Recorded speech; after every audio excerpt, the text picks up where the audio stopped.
Welcome to the Three Ring Circus we call Later with Leon. I'm your host, the Destin Legend, Leon Rogers. And today I got with me two talented brothers, man. I'm about to put y'all up on future superstars, man. The first is a gifted Atlanta-based filmmaker whose storytelling abilities are out of this world.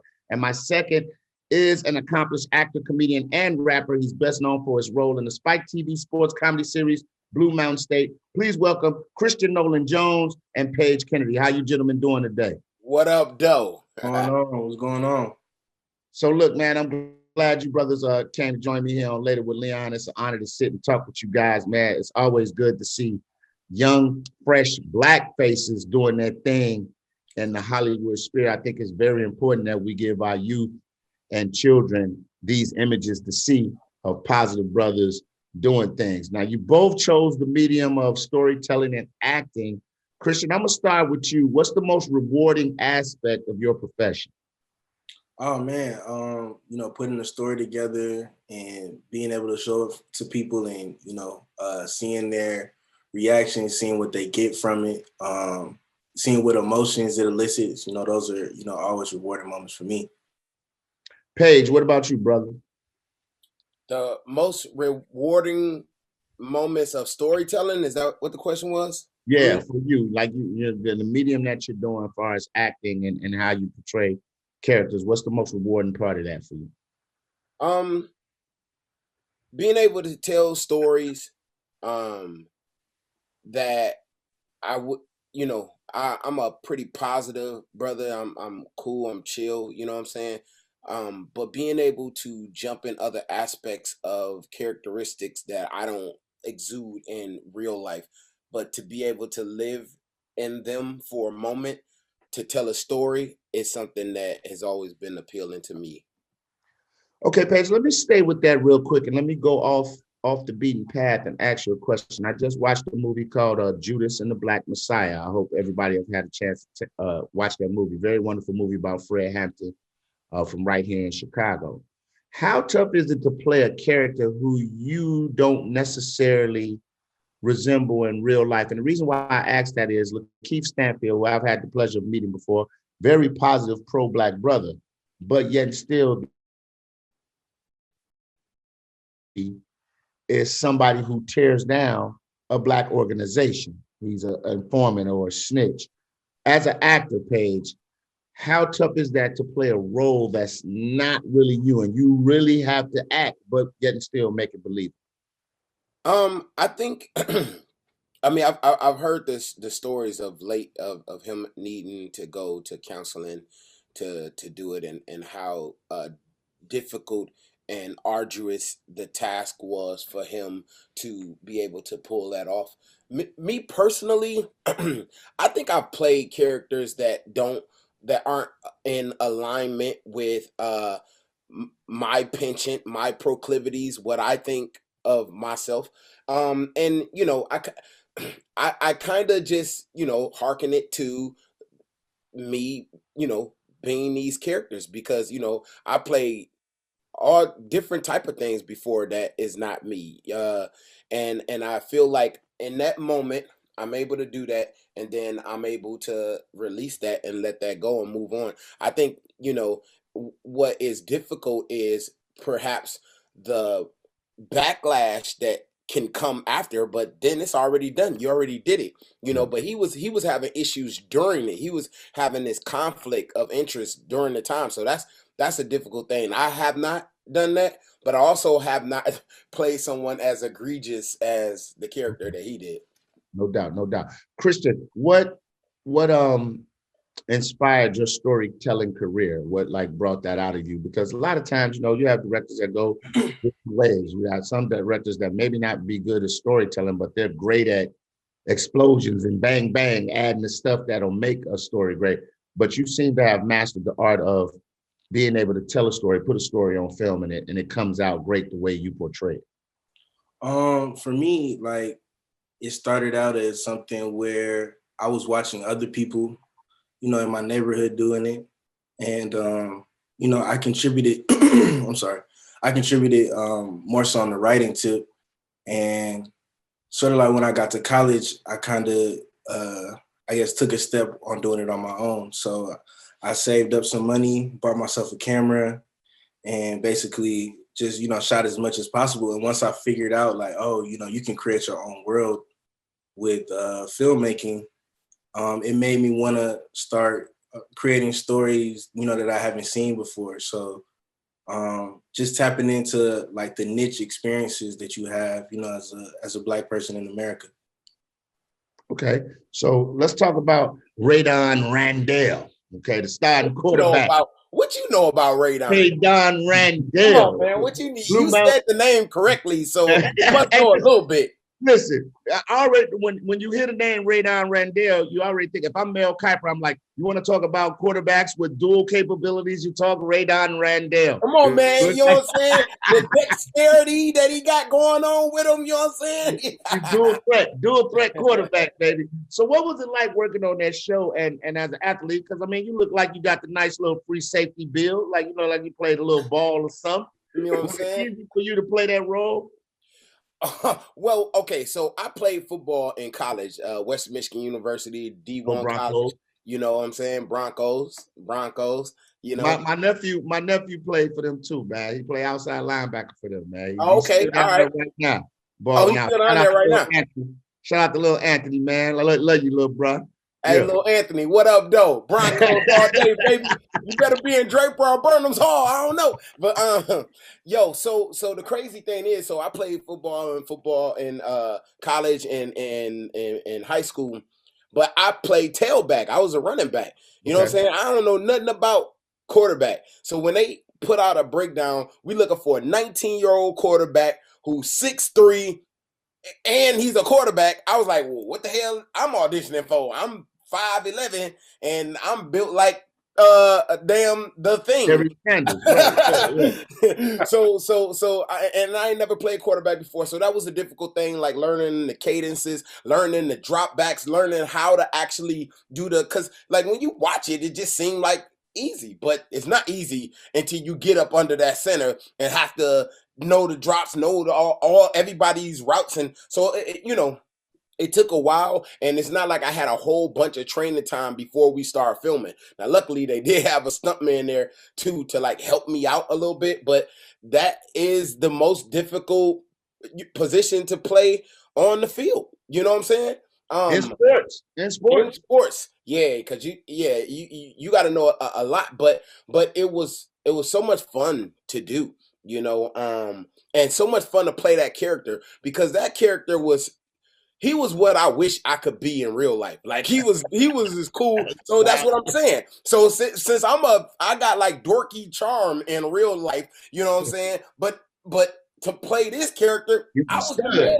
Yeah, he was a stud, man. I was a stud. And so to live and breathe in those shoes is why I even do this. Christian, what's the wildest thing you've ever written or performed? Like somewhere you sat back and be like, oh man, I don't know if I'll let my mama watch this. I don't know if I can categorize anything I've written as like necessarily wild. I know that just I've had wild experiences on set. One of them being like my last short film. We drove to like an island 6 hours away, like right after we wrapped. We had like 2 hours of sleep.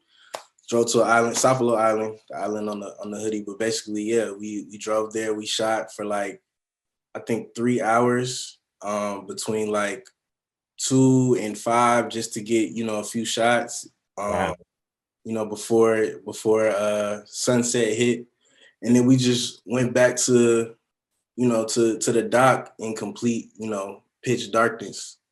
So it was a pretty crazy, surreal experience. It was something, that I'm always gonna hold with me, as a filmmaker, just to know that, what you're capable of and, what you can do, when you put your mind to it. Cause you're talking about rapping, a full day of shooting and driving somewhere with no sleep just to get some shots, that you wrote on a sheet of paper, it's kind of crazy. So let me explain to me this, because I got a lot of director friends and I've never had the chance to ask them this question. So now that I got you here, I got to put you on that spot. What's did you do a lot of guerrilla shooting? And give me the background and the dynamics of guerrilla shooting, because they make it sound like y'all straight breaking the law. Hey, sometimes you might have to bend the law a little bit, just to get the shots.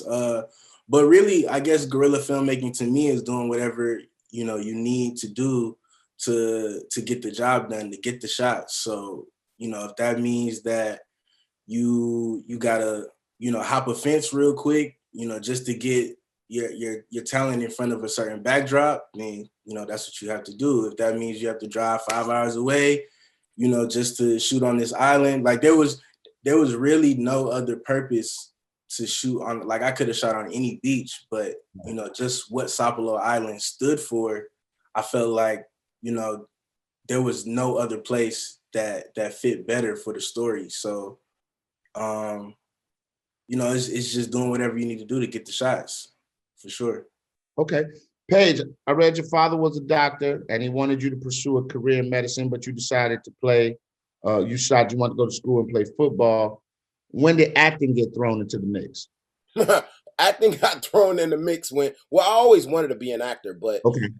But I went to college to play football at a community college first, Grand Rapids Community College. But then when I got cut, there was no football.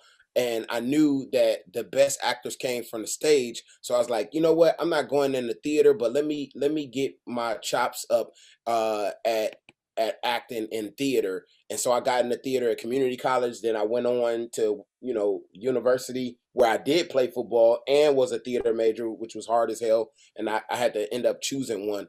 And then I went on to study Shakespeare at the University of Delaware for my master's.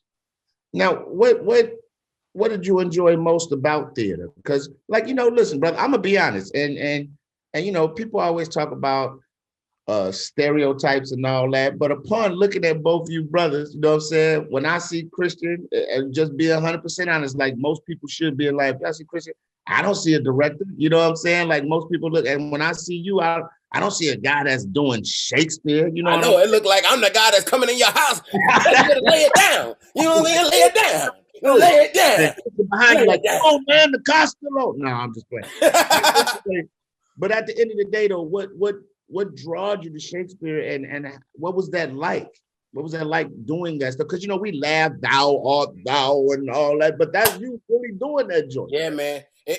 Look, when I first had to take my first Shakespeare class, I hated it. I read the first paragraph of Midsummer Night's Dream. I didn't understand that. I was like, I don't talk this way. I don't get this. Then my teacher was like, Shakespeare was the first rapper, bro. So you should really be into this because he is doing. And so once I learned how to understand the stories and to grasp that, I fell in love with Shakespeare because I love stories. I love language, beautiful language. I love saying amazing, beautiful words. And so that's where I got into it because the stories are still relevant today. I'm not gonna lie, and I peeped the whole words thing because earlier you said some shit that I was like, I wrote it down. Overall flagellum, I was like, yeah. He was like, man, this brother is loquacious. Oh, I'm gonna use this in the barbershop. Hey, look, man. Stick around, y'all. We got more. We're going to take a quick break, but stick around. We got so much more to talk about with Christian Nolan Jones and Paige Kennedy right here on Later with Leon. Stay with us. Welcome back to Later with Leon. I'm your host, the Destin legend, Leon Rogers, 107.5 WGCI, an iHeartMedia station right here in Chicago. And today with me, I have Christian Nolan Jones and my man, Paige Kennedy. Now, Christian, you went to Howard. You a Bison, brother? Yeah, man, for life.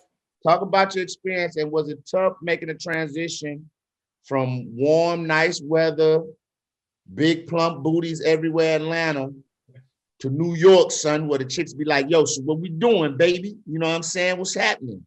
Yeah, I mean, Howard was, it was more of that. It was beautiful women everywhere, and then you get to take the classes and learn about yourself as a Black man, but transferring to NYU, that was a little different. It's a lot colder in New York. New York is a lot faster than DC and Atlanta. So it was a culture shock for sure. And then, being at NYU, a lot of times I'd be the only Black person in all my classes, in the film classes. So, I'm telling stories about blackface and acting, and like how, Black actors were subjected to craziness. And, the kids in my class are like, I can't believe that happened, and I'm like, that's basically American history. I mean, what do you want me to do? But yeah, like the city in itself, it made me a better filmmaker because I was able to, learn the art of just doing things on your own, getting things done. Because in New York, nobody is really gonna hold your hand. You kind of just got to figure it out. So yeah. No doubt. So what filmmakers are you most influenced by? Like if you had to drop some, like who, when you watch their works, you're like, man, they inspire me to push and be great. I would say John Singleton. Rest in peace, one of the legends. Yes. Rest in peace for sure. Terrence Malick. Got a little bit of a Spike in there, got a little bit of PTA.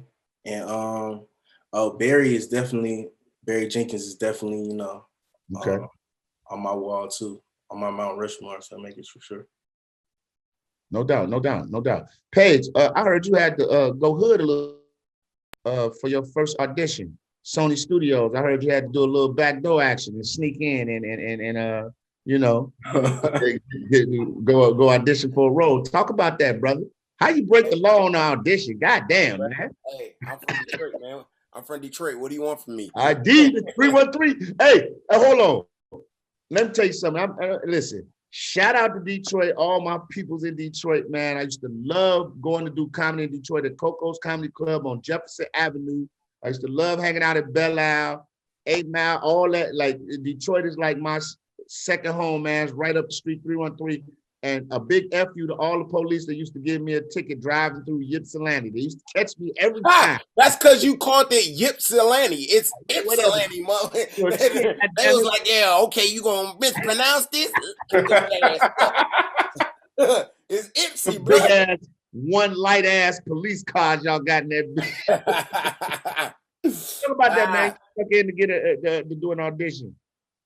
Yeah, man. So it's a long story, but let me try and consolidate it. So summarily, what happened was I had done the Idaho Shakespeare Festival the summer prior to moving to California, and a guy there told me to hit him up if I ever came to LA. I hit him up. He told me about an audition called The Kennedys, about playing an aspiring DJ, like the boyfriend of Randy Quaid's daughter.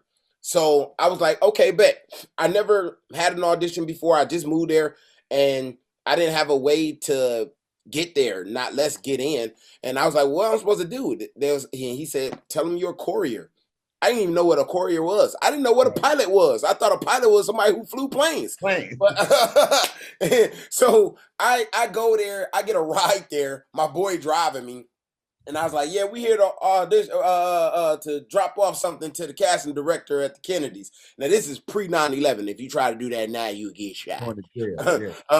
So they let us in. I don't know why a courier would need a driver, but they let me in, man. And they didn't initially let me audition because I didn't have an agent, but I had all of these theater credits, all of this Shakespeare, all of this training. And they was like, man, we want to see you, so come back. Man, I came back, and like being at the right place at the right time is a real thing. It was a serendipitous moment because I end up being cast as the part, and that's what got me started in Hollywood, because all my friends that were theater majors that came from Western, they was struggling to even get an agent. I didn't have an agent. I had nothing. They tap-hearted me. They got me an agent. I got my place. And the biggest draw of that, though, was I was to get paid $25,000 for that pilot. After taxes, you know what my check was? Take a guess. About what? 12. $9,000. That's close. I wanted to smack a baby. I was so pissed off, bro. I had all of this stuff lined up or what I was going to buy me a car. I was going to get my new place. I was going to go to the strip club and blow like two. I couldn't do none of that, bro, with this stupid $9,000, man. I'm like, you take the $9,000 and shove it up going. But, you know, it got me going and it got me auditioning for the real stuff. Boy, if that ain't some of the most NIWGA stuff I've ever heard in my life. He had it planned out. He had 2,000 planned out for the strip club. I'm like that with the Powerball, so I can't lie. I always be like, I'm faking my death. I'm gonna have me a little rubber corpse made. I'm gonna just tell the people that I love I ain't really dead. They gotta keep the secret. We playing a big practical joke. Now, Paige, you were in shows like The Shield, 6 Feet Under, CSI, Weeds. How did those roles, which were all different type characters, make you a better actor? I guess just the diversity of them. You know, I've been blessed enough to have a deluge of different characters that I was able Big to word play. alert. Big word alert. Big word alert. There you go with that bullshit. I'm sorry for the people in the chat room to explain that to them because you know. Hey, it's not up to me to dumb down for the listeners. It's up to me to bring them up with me so that we all can play on the same playing field. So write these motherfuckers down, and then after the show, look them up so you can be like me on your next interview and say deluge. Deluge. Woo! For sure. Not so finish, bro. How did that make you a better actor? No, but just, you know, like having a various amount of different roles to be able to play and pull from, like just kind of like add it to my repertoire. I think I gained the most colors doing the show Weeds, you know, and working with the A-list actress Mary Louise Parker. You know what I'm saying? That's where I found colors that I didn't have before. Right. And he doesn't mean the gang movie, y'all. I mean like his range. He was able to stretch out. Okay. I'm just helping him because help him out there. News, fam. I'm gonna stop watching this shit y'all trying to educate me. No. Christian, let's talk about Print Shop, man. It screened at film festivals across the country. You got a second place finish at the San Francisco Black Film Festival. What was the initial idea for the project? And how did it evolve from the initial idea to what it came to be? I mean, really, my friend just told me, you know, he told me that he wanted to work with me on a film, and we were just throwing out a lot of ideas. And one day, he just called me randomly. He said, "What if we made a film about a person who made Rest in Peace T-shirts?" And you know, for me, I thought that was a perfect story. It was something that, you know, I saw a lot growing up, you know, in Atlanta, people wearing Rest in Peace T-shirts, people wearing Free My Homie T-shirts, people wearing family reunion T-shirts, you know, T-shirt culture, it's a thing. So we basically decided that we wanted to make the film in Philadelphia because it had a more, I guess, like gritty feel to it, but also, you know, it's close to New York where I was living at the time. And we moved out there for 3 months for pre-production. And so that's kind of like just being in the city, being around the people. We were staying in North Philly on 21st and Cecil. So like if anybody's from Philly, they know that we was like, I think 5 blocks from Temple, like we're in the heart of North Philly. But just being around the people kind of like, I guess, shifted the story and it made it more of like a coming of age story where the character Ishmael is trying to get out. You know, he's trying to be a real fashion designer. He doesn't want to make Rest in Peace T-shirts anymore. So that was my experience that I feel like made me into a real filmmaker because I got to live and breathe film for sure. Yo, real quick before we go to break, you've worked with a lot of, you've directed and produced music videos for A Boogie with a Hoodie, My Little Key, Cameron. You see yourself doing more of that in the future?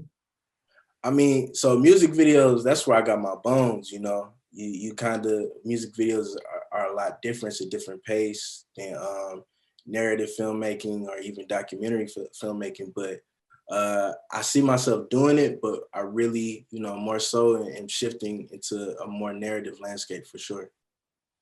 All right, man. We're gonna take a quick break, play some bills. We're gonna come right back more later with Leon. Paige, when we come back, I heard you worked with somebody famous, motherfucker. We want to see what it was like.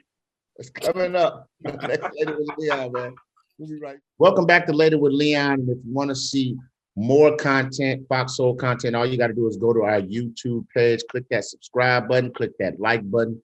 Let us know you like what we got going on. Fox Soul, wonderful platform for African-American people to display their talents. And I thank them for the opportunity to have Later with Leon. Today, I have Christian Nolan Jones on the show, director extraordinaire, and Paige Kennedy, actor extraordinaire. Now, before we left the break, I did a terrible impersonation of one of my favorite actors, man, Mr. Samuel Jackson. Now, you were on SWAT, and you were a bad guy on SWAT, first of all. Okay. I mean, you don't even seem like you play a bad guy, dog. You seem happy and cheerful, but you were a bad guy. What was it like being in that movie with LL Cool J, a GOAT, a legend on the rap side, and then Samuel Jackson, a GOAT on the acting side?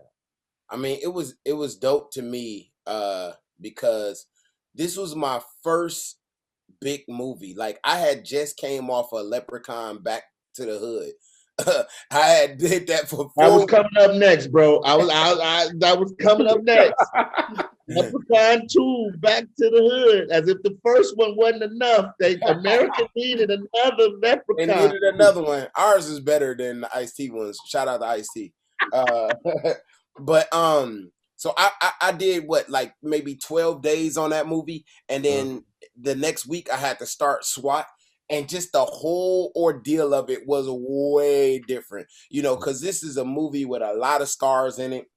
And, LL Cool J, this was like my first time connecting with him because, I rap as well. And, I got tight with him on the rap stuff because like he really respected me like in that space and dealt with me, on the same level as him far as being an MC and an actor. And so, I had a wonderful time. I remember my favorite story was we were on our way to the 6th Street Bridge to film the end of the movie, the big fight scene on the airplane.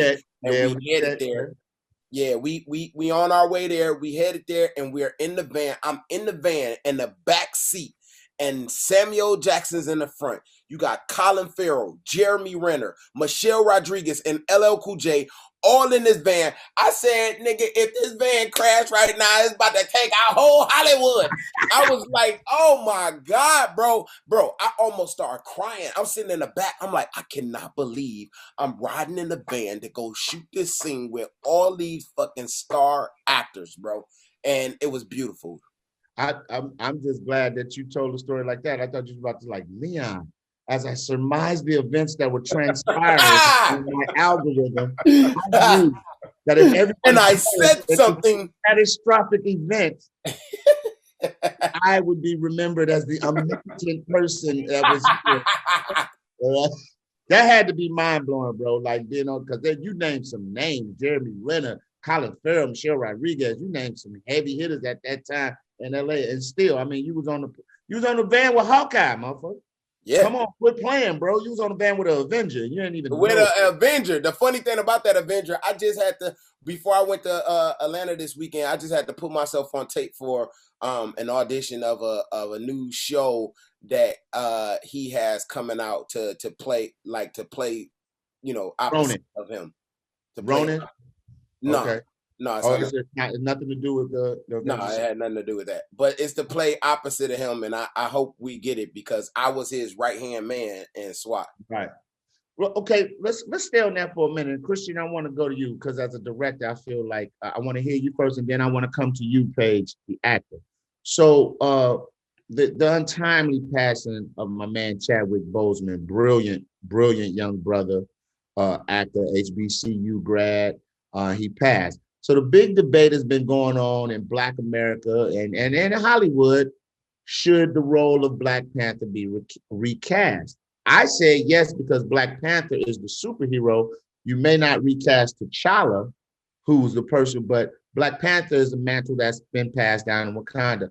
How do you guys feel about it? Christian, do you think it's a noble gesture to not recast Black Panther with another male actor because you're paying homage to Chadwick Boseman, or should Black Panther be recast, another male be recast to put on the suit of Black Panther?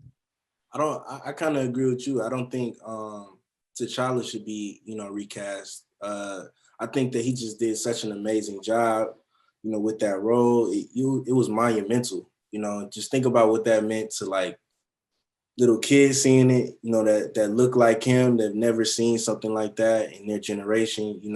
It's a monumental role. But like Black Panther itself, I guess like looking into the comics, it is more of being the Black Panther is more of a symbol than anything. So I think that it would be okay to recast the character Black Panther or the superhero or the mantle itself, but yeah, you can't recast T'Challa, man. Like that's no. Paige, what you think? I think how many times have Superman been recast? How Come many on, times brother. have you know what I'm saying? Batman. Yes, come on. I feel like he would want, because I think that what Black Panther what he means to everyone and to our people is so much bigger than one person, and I feel like he understands that. You know what I'm saying? And would want that to be able to continue, want the message of that to be able to continue to disseminate throughout the generations, and so I for sure think that, it should continue to move on and to live on. It's not, I'm not saying that they should like extemporaneously choose to just put anybody. Big word alert. Big Word word alert. We got to have a button in here. Like a Funk Flex bomb every time he drops. I love it though, brother. I love it, man.